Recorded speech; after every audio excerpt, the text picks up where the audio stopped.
You're listening to The Table Talk with your host, Anthony Irvin, aka Spoken Light. Tune in every other Thursday starting at 7:30 p.m. Eastern Standard Time with me and a new special guest live on Facebook and Twitch. Let's start the show. What's up, everybody? Welcome to another brand new episode of Table Talk. This is episode 21. Thank you for all tuning in tonight. I hope you had a great week. It's been a busy day for me, so I almost had to bring some coffee on tonight. But thankfully, I got a little bit of my second wind and ready to do the another episode here. We have an awesome guest with us tonight. But first, I want to be able to give a shout out to my patrons, Bernadette, Dave, and Mary. Thank you all for being the private Table Talk community support team that we have over there. And if you'd like to join the private Table Talk community, please consider joining our Patreon account over on Patreon, and you guys can sign up. The link is in the descriptions. I know Restream is having a little bit of trouble with bringing the broadcast to my Facebook music page tonight, so I have shared it from my Facebook group over onto the music page. So if you're watching from the Facebook group or if you're watching from Twitch tonight, you can see the link in the description. If you're watching from Twitch, you can do the ! Patreon, and that will give up the link for you guys.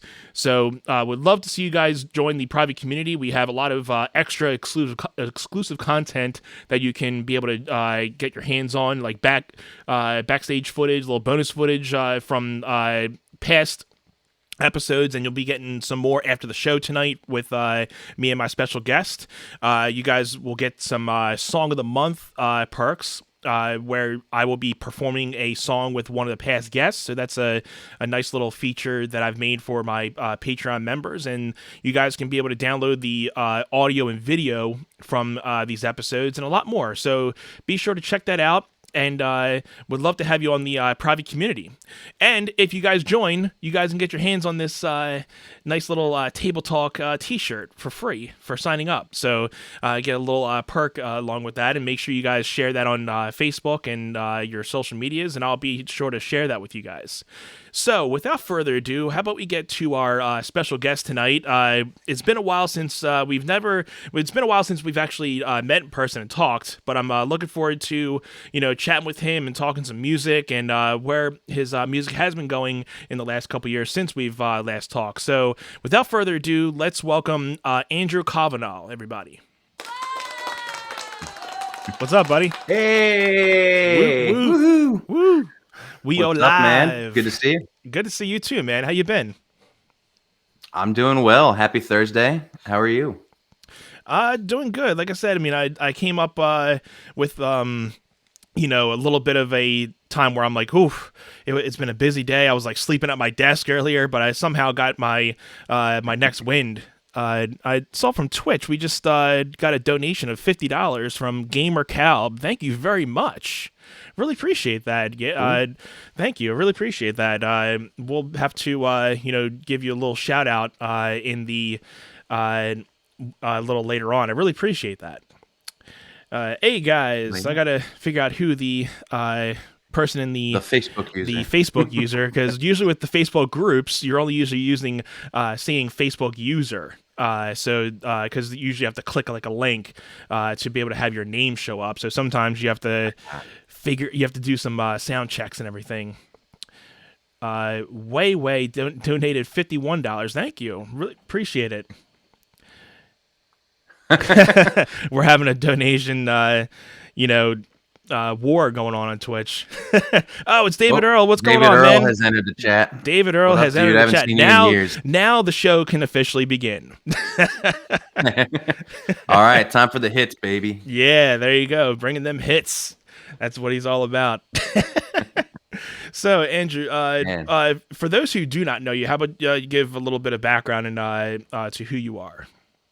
Sure. I'm Andrew Kavanagh.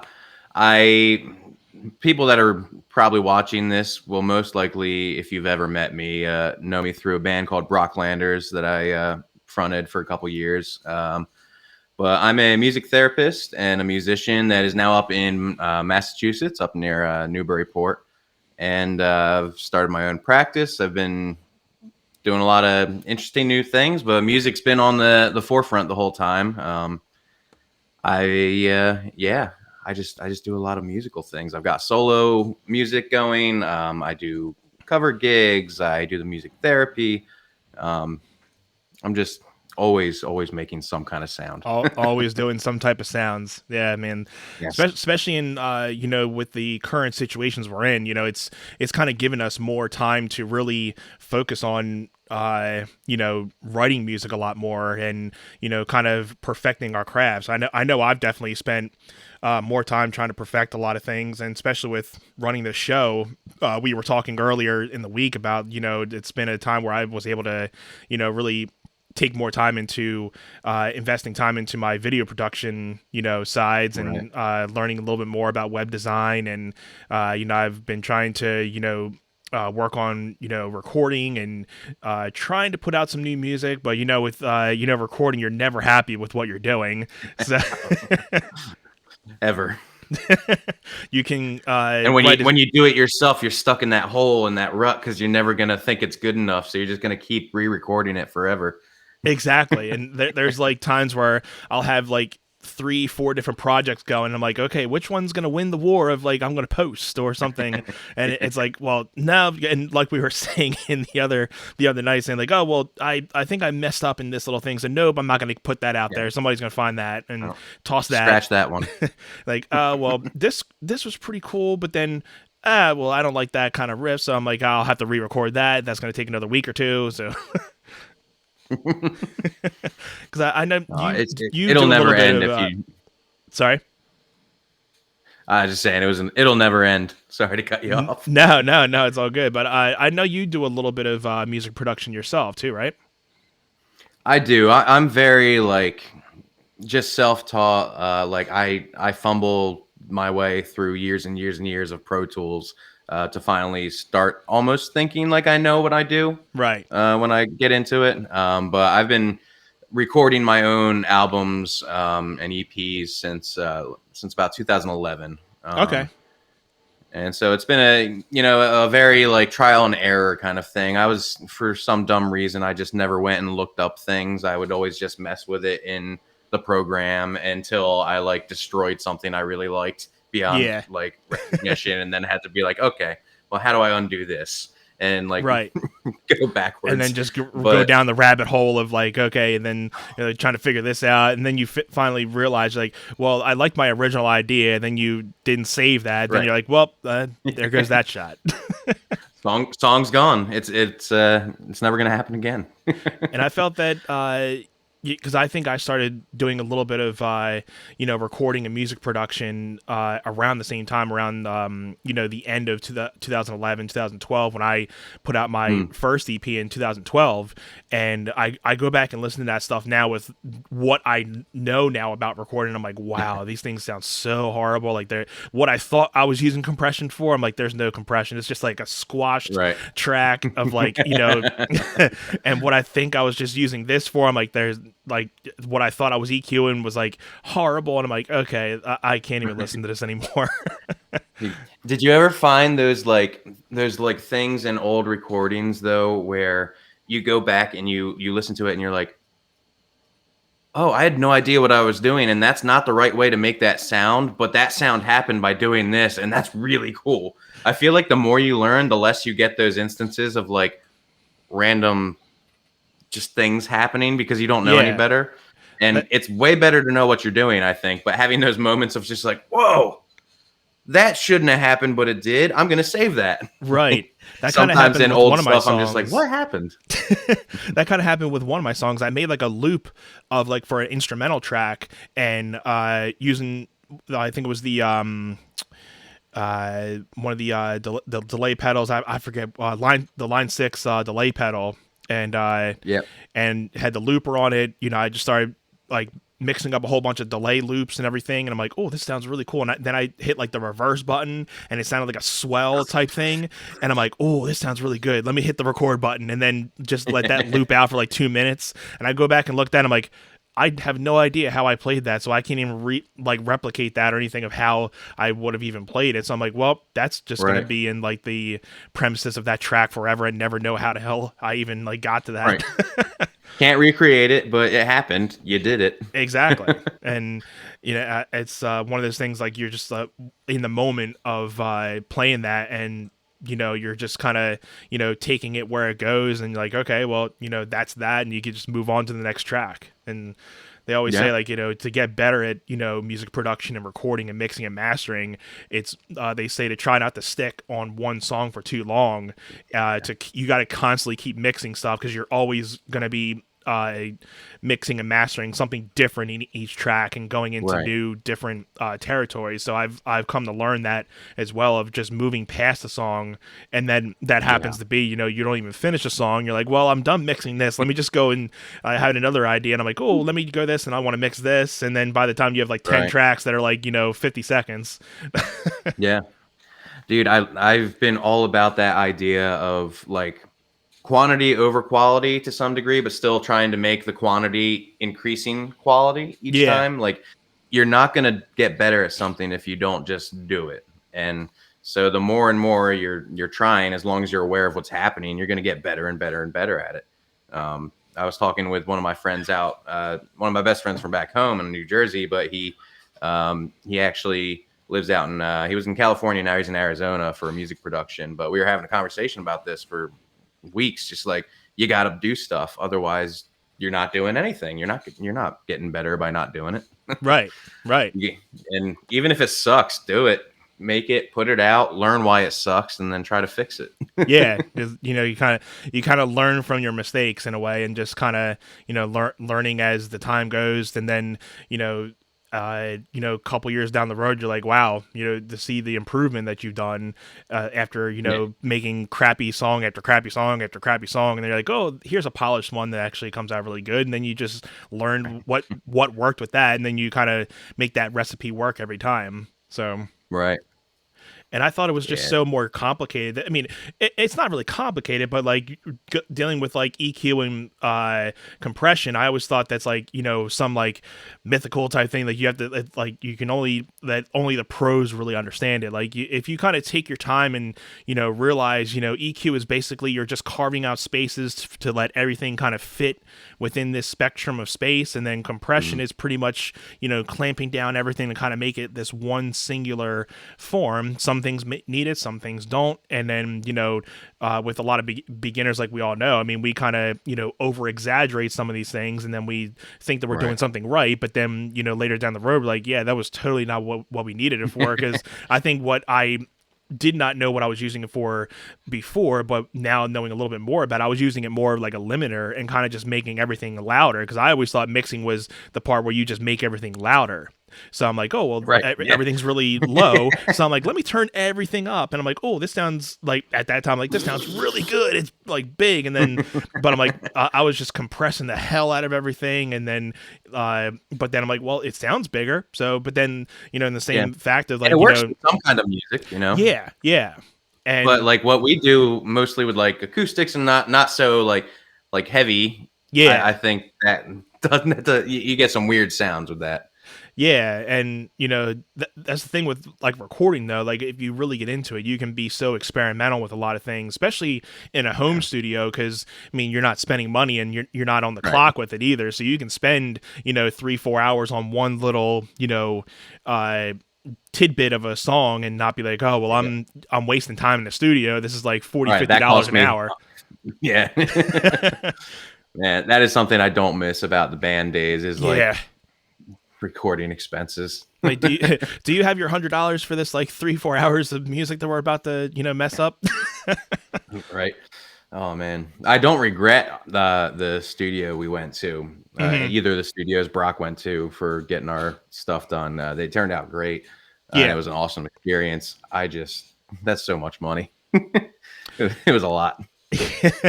Yeah, I mean, like you said, when I was in the studios, because we went out to Ohio to Vibe Studios to That's record, cool. and it was like a wonderful experience, because it was almost like the closest I've ever really gotten to like really touring. So Right. going out there, Was that going this out. last release he did? This was actually when The I was in latest my one for you? this was actually when I was in my band. My band. I was actually I Oh, went yeah, to right, right. Ohio. The one of the latest releases I did myself, but the last EP I did, I actually did that in Hamilton, New Jersey. Actually, Okay, over where at Lumberyard. Ace Enders works.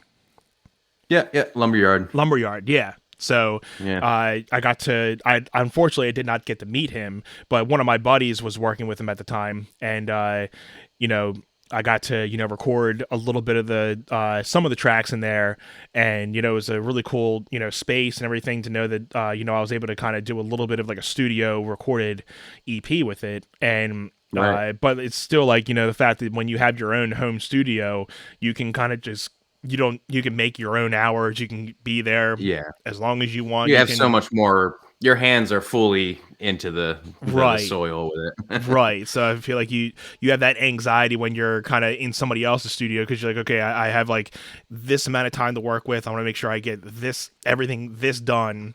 Whereas like you're in your home studio, you can still go to an agenda, but if you don't get something done in Right. one night, you can go to it the next day, another day, and you don't have to feel like you're Less kind pressure, of it's less pressure in a way. So which can be good and can be very bad because then you can just be yes. like, oh well, I'll do that tomorrow, and then tomorrow is 6 months from now, and you're like, Mm-hmm. crap. Because I can be Well, a big procrastinator when it comes to that type of stuff. So yes, like you said, it's a good thing and a bad thing with home studios. But if you're committed to the point where you can get it done, then it's never a problem for you. yeah. Do you ever like have to plan out your like production time and force a schedule on yourself to actually get something done? Like that's something I've had to do in the last couple of years. It's just like I've if done it I a want to few record times. this, like, I got these days. I got to hit them. Otherwise, I will just say I've done it a sure few times Saturday. where I've taken off a week and from work to kind of just do a whole EP, and I made a day like strictly for recording guitars, then recording vocals and anything else, and then bass, Right. and then taking a couple days to mix everything down what I thought I was mixing, and then kind of I don't even think my first two records were mastered. It kind of just I felt okay, Oh yeah, it's mine mixed, weren't. it was like mixed, and I'm like, oh, it's hitting zero, so I mean I don't know how much Yeah. louder it can get, so Dude, my first one was on GarageBand, yeah. and it sounds all right for being on GarageBand, Yeah. but like I thought that was like doing it right. Uh-huh. Like, Uh-huh. it was just like plug a microphone into it and be like, okay, this sounds good because I don't know anything. Yeah, and like when you first, because we've been obviously in studios, so you kind of, but we've never. It's kind of to the point where sometimes when you're in the studio, you're the guy playing the guitar, and you have the producer doing all the behind the scenes stuff. But when you're Wizardry. and then when you're actually doing your own stuff, like you're the guitar player and the producer, so it's like you're Yeah. doing like a double shift with it. So you're like, okay, let me track this. Oh, great. Okay, click the space bar again, play up, messed up, click play again, and then you're getting mad at yourself instead of the producer getting mad at you for messing up. You're just getting mad at yourself. Which equally is frustrating. Yeah. You beat yourself up enough these days, but Right. It is uh, fun though, like yeah. I mean, doing it. it's all in the fun of kind of just creating. It's never a dull moment just trying to create music, no matter what type of music you come up with. Because there's times even Yeah. now where I've gotten to the point where I'll have days where I think of something, chill, then something it might be a little bit more heavier, and then something it's more bluesy, and I'm like, I've gotten to the point where I've never really stuck with a specific genre of what I want to sound like, because I've always come up Mm, and played and loved so many different types of music, and it's to the point now where right. I feel, I just want to write what I like currently am thinking, instead of being like, Yeah. okay, I gotta write strictly blues music or strictly rock or strictly acoustic. If I have an acoustic song, record it, put it out there, and then next time if I am feeling something a little bit more aggressive, I do that and put it out. It might be a little bit of a mix of things, but it'd be kind of cool to put out something with a bunch of different styles of music, and then kind of getting Yeah. yourself out there to be like, this is like me. So that's something that I've been thinking about doing, of instead of sticking to one genre, or sticking to one type of, style of music, putting out a bunch of different, pieces that necessarily maybe not all make sense, but just different songs of like different feelings and vibes. So Right. something to be cool. I think, yeah, I think that's definitely cool, and I say definitely to go for that, man. That's awesome. I think the same thing very frequently too. It's just like if you do the same thing too for everything, it gets boring. But like, not everything, not every emotion, not every thought, not every scenario has the same feeling, not or the same soundscape that comes to mind. Right. So like keeping it interesting keeps it interesting and keeps it moving and can kind of push and pull. And I think a lot of the fun for me with recording my own stuff and putting together an album is the actual process of I have these tracks. How can I order them now so that it does make sense, even if they're crazy different from one to Yeah. the other? How can we make this like a cohesive, flowing story? You're trying to tell a sonic story by the end of it, Uh-huh. whether it's by chapters or like Pink Floydian, where you just go right through it and can play the Mm-hmm. whole thing front to Yeah. back. Like whatever version it is, it's you're still telling something with it, and I think that's Right. a lot of fun to be able to change what that narrative might be by moving things or moving songs and tracks around in your final product. Yeah. Weird rant. Right. And going off what you were saying, like I love the fact that just being able to take something small and then at the end you're like creating something that's like bigger, like kind of like something that either might be like a guitar riff, a melody, a vocal line, something that you start off with and just build off of that, and then kind of just you're physically seeing the process of something, molding into this like big, Yeah. thing. And it's like that kind of process is like what continues to make me, want to continue to record and, make music like that. So it's always fun to kind of just see something, of like a small idea, and then you just start pressing buttons. And you're Yeah. just like, hey, let me just write, like, and with technology today, you may not have a piano, you can just go download a plugin of a piano and now you have a piano. Right. So you can just say, hey, I'm gonna play piano on this. I may not know how to play piano, but I can just I can plug it in MIDI and I get can this sound though. I can MIDI in a couple notes, and there you go. You can act like you've been like Beethoven for the last 5 years and just realized it. Right. Man, I suck at like at writing actual MIDI and like using like the full extent you can with it, where you can control like velocity and things like that Yeah. for everything. I'm just so lazy that I haven't taken the time to be like, I really want to sit here and click all these things. I'm just like, just give It's me the stinking instrument. I'd rather figure it out in real time. it's very tedious. It is. I definitely Yeah. agree with that. And I have a very small, like MIDI keyboard, and it's Mhm. able to kind of show and like detect the velocity. So if you if you tap it really soft, it'll be Right. a Touch small sensitive. velocity. It's very sensitive. So I try to keep that in mind when I'm like doing like, especially for like drums and stuff. I'll try to Yeah. instead of being like clicking it like this every time, like, and it Oh, hits like it dude, hits a, I'm just like yeah. Like, the velocity is like all this way. And then the you gotta whole go song change. for an acoustic track, blast beat. Yeah, Go. right. Like, to talk about something different, like just putting blast beats in an acoustic album. Like, yeah, that's something different, I'll tell you that. Yeah, I don't know if people will like it, but Spoken Life's really been experimenting with blast beats and acoustic yeah, style. they're getting acoustic fast with it. acoustic blasts. It might be a new genre. We don't know. Yeah, hey, you never know. Yeah, cheers, by the way, buddy. Cheers, man.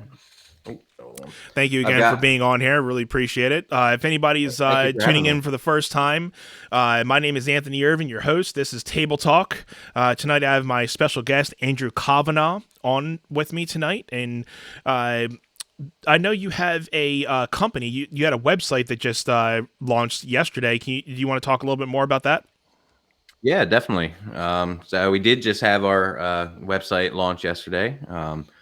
I started the Kavanagh Music Company when I just recently moved to Massachusetts in December, and I started it then to really the goal of it was to take all of these different aspects of my life and the musical aspects of it and put them all under one umbrella so I can start doing it for a living. Mm-hmm. I've been working in music therapy for the last almost decade now. and have obviously been doing my solo stuff and the band stuff with Brock a couple years back. But it's always been very separate. And so with the Kavanagh Music Company, I was taking the ideas, at least, of all of those things and putting them under Uh-huh. one roof for myself. So um, I started it to be able to do music therapy, music lessons for certain instruments, and as a general entertainment thing. So you want to book me for bars or pubs or Hmm. birthdays, weddings, kids shows, whatever. I'm open to it. But I wanted to really, I even do some, do it yourself recording things for like podcast intros, and people have asked me to do just tracks for them, things like that. Nice. So I really tried to keep it as eclectic as possible so I can use all of these skill sets that I've been using it for fun and for my job for a little while, Uh-huh. and bringing it all together to be very happy with my life is the ultimate goal. Yeah, it's nice. That's nice, and it seems like you got like the ultimate package of just kind of bringing in a bunch of different groups of music into one. And you were saying with music lessons, and I know that you're a pretty big multi instrumentalist. How many instruments do you play currently? um, I don't know. Lost count. There's a bunch. I mean, like like anything in the guitar realm and the bass realm, I can play. I started the saxophone in third grade, Hmm. and learned the oboe in college and clarinet and flute.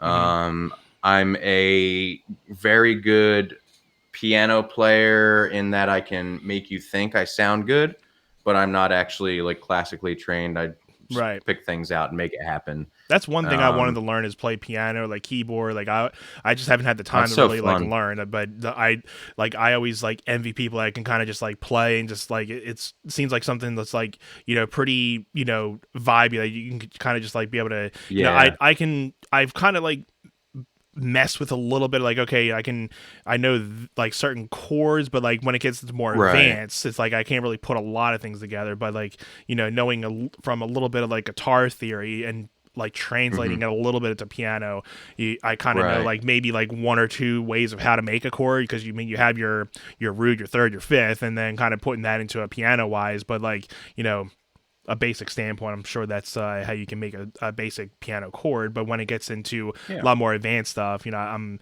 like I would love to definitely take my time to learn a little more about piano and stuff. Yeah, it's a super fun instrument, and especially for like you said, just kind of like doing it, like just making sound and jamming. It's I think it's so special and different from like guitars and like woodwind instruments or any of that are like a guitar's got six strings. That's its limit. The woodwinds are all one singular note you can play unless you're doing like overtones and special things. But Right. the piano, it's so linear. You Yeah. have literally all of your options set in front of you. And if you learn the intervals and where shapes are, you can start to get comfortable with it and do anything. I mean, it's more, to me, it's very limitless because it is so linear and not confusing. Like the notes are right in a row, whereas like a Gotcha. guitar, the octave is going to change depending on where you're at Yeah. and what you're doing, what strings you're using. Right. And while there's still patterns to that, they're more complex to me than piano. Now I am Yeah. better, I think, at guitar than piano, so that didn't help me much, but Yeah, yeah. I mean, visually, visually with guitar. I mean, coming into I mean, I was kind of more like self taught than really being taught lessons and a lot. I only maybe really took a couple small lessons, but most of it was just kind of mm, self taught. My dad's a guitar player, so he kind of okay. taught me a little bit of stuff, and it was to the point where I was watching him play a lot for a lot of years, and me getting upset that he was able to play a lot stuff that I couldn't play. And then it got to the point where I'm like, okay, now I can get this, and I started getting into bands, and that's where I started really making a lot of my experiences worthwhile. And then Right. taking it into learning a little bit more about music theory and how chords are really structured, and learning more about the cage system, and knowing Mm, that your basic C G D E open chords they can be transposed all the way through the neck, and you're playing those, Yeah. in so many different shapes, and it's like one of those things that makes your mind click, and you're like, wow, I never really, I knew about it, but I never knew like how a lot of those things It just connect. opens.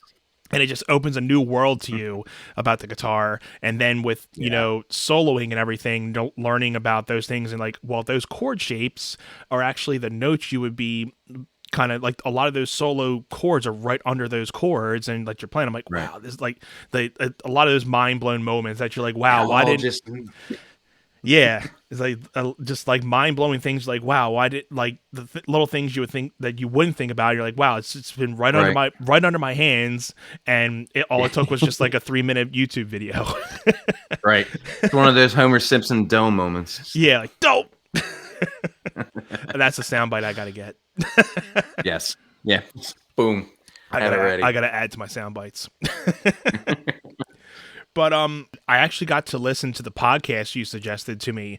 I listened to that yesterday, and I was listening to the one where he was interviewing, I think, Josh from Normagene, and Okay. so I haven't listened to that one yet. it's really good. They go off of they have a couple funny stories that he was telling, and the one thing that popped out to me that I'm like, oh, I would definitely love to talk about it on the show tonight. That he talked about that there is definitely to him at least, there's a big difference between a song that's being recorded and the way that should be played, and then a live version of that he feels they're two different entities. That when you're playing it live, you can go buck wild with it and do like a whole other section Right. to it, because he was really big on making a show out of it, playing live music. Right. And Yeah. he's like, It's an event. right, and he's like, I mean, the reason I make records is so I can continue to play live live shows. But he's like, that was the bread and butter for me, was being able to go out and tour, and be able to go out there and play every night. And he talked about being able to practice with his drummer and bandmates to the point where they could just look at each other and be like, and know what's going to come next. Right. They didn't have to make a set list, and they All kind in of the just, eye. it was all in the eyes of like, okay, either do this, like, okay, do one more, like, or just take a solo, do this. And I feel that's definitely something, and he was saying that's like something I feel that bands are missing. And I mean, it's definitely something that I never took into consideration of, like, that's a totally different connection with your bandmates, to know that it's one thing if you Yeah. guys can play in sync with each other and on time and be really tight, but to the point where you can not even just be, you can just be up there and not even really talk to them, but just kind of give them like a little nod, and they know what you're going to do. No. So that would be something to really consider. If I were to, go back into the band scene, I would definitely try to put that into a consideration. I mean, I know I would definitely never have that enough time to make that type of a bond with a band now in these nowadays, but that would be something, if I can go back about probably 10 years, I would definitely put that into consideration of, not only just being able to, practice our songs and just say, hey, we practice it, it sounds good, but like, no, like, making sure that we're on point, that even if we can't really talk to each other, if you give me a signal, I know what you're going to do, or you should know what I'm going to do. So that's definitely something that I took from that interview. It's something that I never really felt that could be done, that it's cool, because I've seen Norm Jean on Warped Tour once or twice. I've never seen the Chariot, but I've seen videos, and I always love high energy bands. Like the biggest high energy band that I always give credit to is Story of the Year. Story of the Year's, man, Story of the Year's especially their show. old like MTV recordings that where they're very like doing first backflips. dude, I saw that. I'm like, that is why I want to be in a band. I would never jump. I would never do a backflip off of off of an amp. But I'd break myself. oh yeah, I would just be. That would be it. That would be it for me. But The guitar and fine, it'd be over. their stage performance is like that very first MTV live show they did. I was blown away, and I look at that today. Everyone was in their like dicky shorts. Yeah. Oh man, and that whole record itself is awesome, but that just like the fact that was one of the first ones I ever bought. Yeah. I think that's a great example of the fact that, I mean, they're their recordings are, you can feel the energy, but I feel you have to see them live to get a visual of what that energy is like, because they bring Right. it to you. They bring a show to you, and that's what I've always liked about bands. Like, it's one thing if you can go there and you feel that they sound like, there's bands that like Breaking Benjamin. I've seen them a couple times, and I feel that, you know, it's good listening to their records, but I feel they're even better when they're live. They're even better than listening to the records. And like, because you want to Right. be, it's one thing you want to go to a show to listen to music, but you also want to be entertained. So it's one Yeah. thing of just you know, listening to, you know, like four guys playing an instrument and be like, yeah, cool, but like, you want to be, I mean, some of these people come there to be entertained. They want to see something they haven't seen before. So if I Right. can see a band that kind of just makes me like go home later and be like, wow, that was something I'll never see again, Right. That's then the thing. That's something I'm never going to see. That moment, yeah, that time I spent there, that it happened, I experienced it, and it's gone except for in my brain now. It's locked in exactly. there, and a cell phone video is not going to do it. Like, No. that's not capturing it. Like, that moment Oh is yeah. only it's the most like pure moment you can experience. You're the most present you can be. Right. I mean, you can If capture the the, band is also doing that. yeah, you can capture the visual of the moment you were in, but you will never be able to feel that moment like No. you did ever again. And that's something that with live music that I think we've all really missed, especially with you know, the times that we're in. And you know, it seems like, you know, like bigger, you know, nationally touring bands are going to start hopefully coming back in the fall. Hopefully Mhm. by hopefully by this time next year, you know, we'll be seeing something different. The fact that, you know, they be going back on tour, and, you know, because I mean, I love it's more of the fact that I love performing and you know, performing for shows, but I love going to shows and just, you know, being able to be in the presence of a band, and then I just get to the feeling, I'm like, oh, I miss being a band so much. And then by the end of the show, you're just like, man, I want to do that. Like, can I borrow your guitar for, like, yeah, okay, get out of here, kid. Yeah, please go home. You're drunk. Yeah. Yeah, dude. I mean, we were talking a little bit about like COVID and the changes that have occurred and like the crap we've all been dealing with, but the Yeah. adaptations in that, I think, in the music world have been really awesome.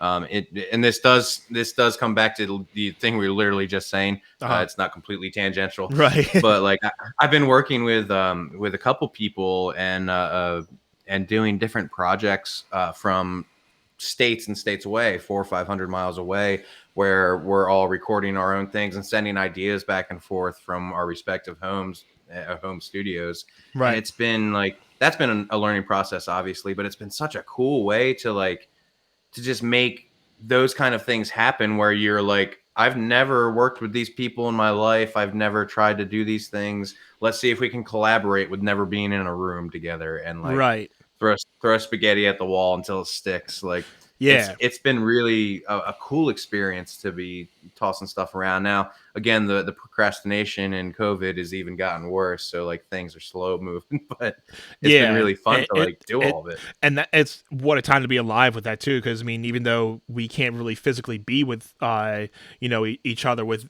being musicians, but you know, we have this technology where, hey, I've Hmm. recorded this little riff. I can send you the riff, you check it out, you right on top of that, you send it back to me, and we've pretty much, you know, we go back and forth, Yeah, you know, it's 10 awesome. like 20, 30 years ago, you probably be looked at with like two heads and do something like that. Like, hey, you send me a Yeah. file, I'm gonna go record. Like, we need to do It'll that take me here. 3 weeks to get the file, dude. Yeah, it'll probably take me a month to get that. And we can't use the phones because the internet's on dial up. So Right. that's not going to happen. Send me a CD with your one guitar part, and I'll load that into my DAW. I don't think they can send that in the mail. So, and what the Oh hell is man, email anyway? I'm sorry, I'm so tangential, but you just keep like talking about things that pop into my brain. What was your first recording gear? Like, not even like serious Hmm. putting music out, like your first foray or like voyage into trying to record something. Hmm. Well, the first thing that I bought was a M audio interface, and then that came with Pro Tools. So Yeah. so Was it the then, little two input, the guitar yep, and the mic? Yep. And then that was like my little Fast track. Yep, the fast track. Yep, that's what I had. And I just gave that. Well, no, I still have the original one, and then I upgraded to the. It was for the Pro Tools Essential. I think it was a fast track solo. And Yep. I gave that one to my buddy because I just started teaching him lessons. So I'm trying to get like some Zoom lessons for him. But yeah, the original one that I had, that was when that's the same one that I did my original first EP on, and that was like my first little part of recording gear. And being that I knew from recording before that you never usually plug in an acoustic guitar into an interface and go right into it, but had no clue. And I listened to those recordings and I'm like, that's so bright and twangy, I can't even listen to it. And then to the point where I got a microphone and I was able to mic an acoustic guitar. I'm like, it's so bright. Like it's like that good. It's like that warmth, brightness feel. I'm like, it feels good. There's body to it. Yeah. It's not just bling bling bling. Like it feels like you recorded on a cell phone. There's just a whole bunch of Right. top end and no low end, no meat and potatoes on it. Wait, when I first started doing it, I'm gonna record something. That's when I got that. I started with the solo, the fast track solo. Okay. And I did the same thing, got the Pro Tools there, and that's where like I started learning and Yes. futzing my way through it. But that was beginning of college. And before that, in high school though, we had a Gateway desktop at my parents' house. Okay. And my first recordings were me like sitting at the computer desk with the like, you'd get that tiny wire connected to the like weird microphone that's like pencil thin that comes out. Yeah. And like it just sounds like garbage. But like I had that and this creative, the brand was creative, MP3 player at the time. And their player on the computer where you could organize your music had a record aspect and you could do 2 tracks. And I was just sitting there like you had to do it all in one go each take. And so you'd play one all the way through. I'd be playing some crappy guitar riff and like making a song out of it. And then I'd be like, okay, now I'm going to record over that with this second thing. And it's all through this little Gateway mic. And it's just like, I'm like, yeah, this sounds great. Like this sounds good, right?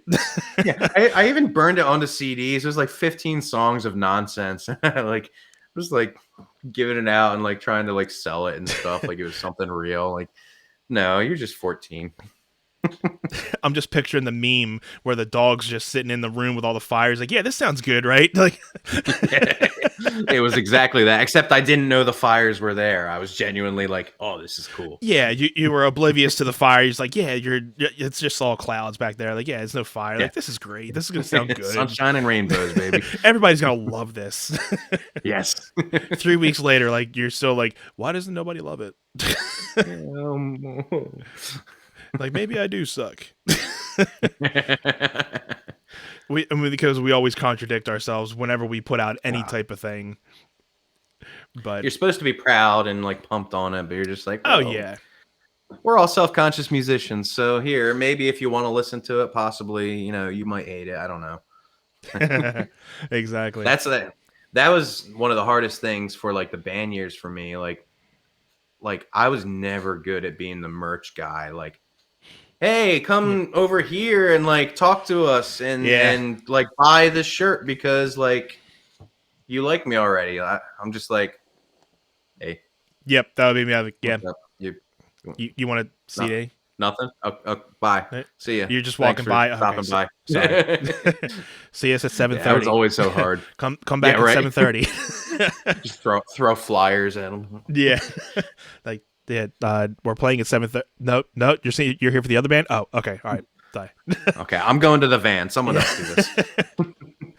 Oh, well, how many sales did you get, man? I gotta go to the bathroom. Like, I lost $15. I lost $15.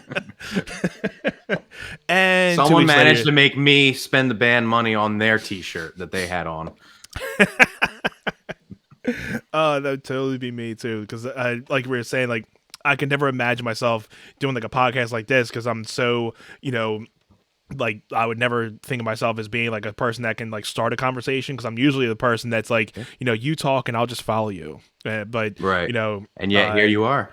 and then here I am, kind of just doing this little thing, and I love it. I love the fact of being able to talk to different people, and spark conversations and talk about our love for music, and where it's taken us. And with that said, I mean, I think it's time. I think it's that time that we can start doing the spin wheel. So let's see what type of Oh, topic we can geez. get for tonight. So we're going to spin the wheel. And our topic tonight, Andrew, is top 5. And I'm going to remember to do my sound I'm bites. bad at these. Top 5. Top 5, everybody. So let's see what top 5 we are going to pick. We did top 5 songs last time, so I have 3 others that I have down, and I am going to say, let's do top favorite musicians or bands. Oh. And this is All going to right. be hard for me as well, because there's so many that I can think of, and it can be from any genre, any decade. It doesn't have to be like now. It can be whoever, Whatever your mind fancies. All right. I think I might have it. It's a hard one, and this would probably change day to day. And it doesn't have to but be I'm going in a by, like, chronological order. It doesn't have to be like from best to least. They can just be a top 5 right, of just whoever. So random assorted. mm-hmm. All right. So I got, well, Circa Survive and Thrice for sure in the newer rock world have been 2 of my favorites since I was like 14, 15. Juturna by Circa came out when I was 15, and I heard In Fear and Faith off that album in my band's basement at the time, and was just like, ooh, you can do those sounds. And so that changed a lot. And I was listening to Thrice well before that. So those two, Circa and Thrice, are big for me. For the older stuff, I'm a big classic rock guy as well. We were talking a little bit about that the other day. Zeppelin and Floyd, for me, you can't really get better. Jimmy Page and David Gilmour, Absolutely. it's like can't beat it for me. And then last one, I gotta say, like, I'm throwing a wild card in there just because I don't think I listen to it more than I like bring it up in conversation when this like comes up. But Bruno Mars, I stinking love Bruno Mars, man. I like, that definitely is a wild card. I never would have thought that would come up. But yeah, he does write some good music. For Silk Sonic. Like, he does write some good music. Though. I do gotta say that was a good wild card. Yeah, for pop, it's definitely just like, damn, you're good, dude. Oh yeah, and that's like the definition, and especially, I mean, like again, when we talked about entertainment, he is like what a definition of an entertainer. It's 100%. It's one thing he can play music, but he will give you a show. Yes, 100%. Yeah, that was a good one. I think that actually is a thing that goes across all of them. Now that you mention it, like any of those bands, even though I haven't been able to see all of them live, some of their videos, you see the production of their stages and like what they're doing. They all bring it live. They're all performers, and I've never noticed that until you just said that. Yeah, and like I said, that's something that I always envy with different musicians and bands, that if they can, it's one thing if they can put on a good music show, but if they can put on a good entertainment type show, that does it for me as well. Because I mean, everybody 100%. Wants to go for it to hear music, but if you're putting on the actual performance of a show and giving something people haven't seen, and it's one thing going from different shows every night. If you're doing the same thing every night, I mean, yeah, but if you're giving one audience something and then the next night you're doing something totally different, that like you could have been like, hey, you should have seen us last night. No, you should have seen him tonight. Like he was even better than last night. That's something that like you don't really see very much these days of people, or you don't really hear about it. Right. People get locked into the my old band even did this, like, and I'm the culprit of it. Like we had click tracks for every song. We weren't one of the bands that clicked out an entire set where like you would keep going. Like it Yeah. would be a click from beginning to end. We weren't that Right. coordinated as a group, Yeah. which gave us the ability to still have some power over it and sway over, like, do we extend it or do we not? And like everyone just rip out their ears at that point. But Yeah. like even that, it's still like it keeps you to the rigidity. It makes you perfect sometimes if you hit it Yeah. perfectly, but it also like doesn't give you the freedom. Yeah. But I digress. No, and funny you think of that because from the podcast, Josh from Norman Jean was talking about the click tracks, and he's like, it kind of takes the essence out of the live show too. That sometimes you're robotic in that way if you're going from click from Right. beginning to end, like you're like molded to that click from the moment you step Right. on stage to the end. But like how you were saying, like you may have clicks for just a certain song, but then you can click it off, and in between songs you're not really like waiting for another Right. 4 count, so you have a little bit of sway. And like you said, if you wanted to extend something, rip out the ear and you guys can Play just with it. extend it and then just turn on a click again. I feel that is like you at least you still have a little bit of freedom. But I know there are bands out Right. there that have a click from, they do their whole set to a click, Yeah. which I mean, one Well, thing, and when and that's some hard stuff to do, to be like on point and perfect all the time. for, especially if you're doing like an hour set Yeah. and you're just like on point for that whole hour. That's a different type of practice. Now, when the only time that I'm like, yes, you need to do the whole set is when you have a production team, when you've got light guys and sound guys and Yeah. other effects and all these people that you have to have these things lined up. You're not going to take a chance. You see these in the bigger acts. They're not going to take a chance Yeah. on someone just going on the fly, being like, oh, they're doing this. Here we go. Right. This light needs to go here. Like Yeah. they're going to have it all pre-set to a map, and it's going to Exactly. go exactly as planned. But that is the, at that point, when you're at that point, that is the that's the entertainment. You're paying to see that because you want it to be this extravagant light show. And so like I saw AC/DC when I was in high school, and like a train Nice. came through the back of the stage. Like, like you can't have these things happen at the right part in the song if Right. you don't have all of that mapped out. Exactly. But also, they're getting lots and lots and lots and lots of money to do this. So we're not going to do that at the ICAC Hall in New Jersey. Nah, you probably get a couple looks. Like, are you really trying to like outdo us by doing all that stuff? Right. And you spent 45 minutes just to set up your lights, guys. Like, come on. Like, dude, you're playing for 5 Set's people. over. By the time you get that all set up, your whole 30-minute set's gonna be done. But as a We've top all five, seen it. as a top 5 for myself, I'm gonna say 1 and 2. My first 2 are going to be Jimi Hendrix and the Beatles, because that was my whole childhood. My, I've said this on the show millions of times. Like, Jimi Hendrix and the Beatles were my creme de la creme of like my whole, childhood of different music. And if people are watching now in the comments, or they're watching later, definitely put in the comments your top 5. I know we have Robin Trower and Journey that are in the comments, the 2 very big influential musicians and bands. Number 3, I'm gonna have to say what we were talking about earlier, City and Color. I definitely feel he was somebody that not only influenced a lot of my music, but not even just influenced, but like as a songwriter, he was a different type of guy from what I usually listen to. And when I started hearing a lot of his stuff, I'm like, oh, okay, this is like a very chill type, like thing you can kind of just relax to and be like, oh, okay, this is like and just get lost in that. Right. 4, trying to think of like some rock, like a specific rock band that I guess I can throw in Metallica, because I've seen them once or twice, but just for a rock standpoint, when I was in my rock band, that was my first band, Metallica was our biggest influence. So I definitely had my taste of Metallica, in my car, blasting, Justice for All and everything. So I definitely got to give Metallica a plus check for that. And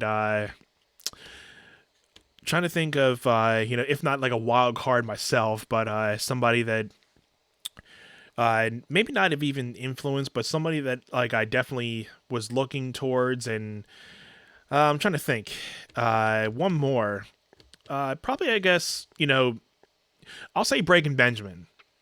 Because I think they have a definitely good, solid. If you're going for a rock and roll show, they Mhm. definitely gave you a show to really look forward to. And funny to think of them, their music video for "Breathe," I was actually at that show that they filmed it at Huh, in Lehigh Valley, and we that's were cool. going to the show. And I think that night we realized they were shooting a music video. I'm like, okay, cool, we're Right. going to be in a music video. You probably couldn't even see me. I was probably like an ant in that video, Yeah. but I can like always look back and be like, You're I was at still that I there. was at that show. Yeah. I think they played it like 2 or 3 times, so we got to hear it more times than you would usually hear it on Oh, the show. really? So it was cool, kind of hearing it, and they like you had different, all these cameras going over top of you, and then they had different angles and like different ways that were playing it. So it was cool. It's a cool experience to actually like be able to be in the presence of like a music video being shot in that type of way too. So Right. Yeah. I don't think I've ever been to a show that's been filmed. Well, maybe one. There might have been one circus show, but then they canned it. I think. I don't. I might be making that up. I don't think I've ever been to one. here's an old one for you. I think this is my mom saying the Police. Police are very good. I never got into them personally, but I can respect them as musicians themselves. I mean, I don't listen to too much of their music, but I know they were very influential to that point in time for a lot of people. Yeah, I know the hits. Sad to say, I couldn't name a song that wasn't one of the radio hits. Right. I don't Yeah, think. probably to that point too. Like if it's like one of their hits, and if I hear it, I'm like, okay, yeah, I know that song, but it's not to the point where I can name a song. You know. Yeah. So it's some bands are like that too. That I like you don't know them, but like if you hear it on the radio, like okay, I remember that Like, song. oh yeah, Yeah, I'm yeah, gonna it's jam to good. this. It's fun, Yeah. but I didn't like that happens to me so much with the Who and Yes. Like I Mm, don't like until just recently. I didn't know a bunch of songs by those both of those bands were by them. I just heard them all the time and was like, "This is a great song, yeah, classic rock." And then I was like, yeah. "What? Wait, that's them." I didn't know. Like I had no idea for some reason. Right. You can Yeah, also listen to Andrew on Bandcamp, andrewkavanagh.bandcamp.com. Make sure you give him some love over there. there's some secret stuff on there too. Get the secret stuff. Get the Yeah. secret stuff. And I didn't get a chance to get the website up, but you can definitely check out the Kavanagh Music Company on Facebook. That is Andrew's other company, and make sure you go check out the website. And what's the website again? Website is exactly the name or exactly all the other tags. So CavanaghMusicCompany.com. Awesome. Awesome. So yeah, so make sure you guys check out and support Andrew. I'm glad I got to talk with him tonight. Thank you for being on here, man. I really appreciate it. We definitely got to do this again sometime soon. And Yeah, dude. Round two. are you planning to? Yeah, definitely round two. Are you planning to, do any live music in the near future, or kind of just, deal with the website and do lessons and everything for now until it's kind of more safer? Um, since I just moved, it's kind of still networking. I definitely am going to get out and going to be playing as soon as everything's able to do so. I know some bars and restaurants are starting to have live music back, Is so there probably like going to a be decent diving music into scene that. out there where you're living now? I know there's a lot of the like I was just like the pub and restaurant kind of scene. I Uh-huh. don't know about like we were having the discussion before, like cover music versus your original stuff. When you're out playing for these kind of gigs, you don't play a lot of original stuff. Usually, people want to Right. hear the stuff they know. So those two are always kind of different animals. I don't know much of the like local scene for like playing original stuff, but Hmm. I'm only 3 months. I guess more than 3 months now, 4 or 5 months actually, but it's all been during COVID. So I don't, it's coming, but I don't know when. I will definitely be back to live. I'll be definitely doing more live streams. And for the company stuff, I am vaccinated and able to do online or in-person therapy and lessons and all that. So it's going to be, getting as many things going as possible. And just trying to build a new world up here in the Northeast. There you go, man. Well, all the best to it. I wish you all the best with the new company, and again, make sure you guys check it out and stream some of Andrew's music. Awesome, talented singer songwriter here, and thank you guys once again for tuning in to another episode of Table Talk. We'll be here again in another 2 weeks with a brand new episode with a brand new guest. So thank you guys again, and we will see you all on the next episode of Table Talk. Have a good night, guys. Thank you. Thanks for tuning in.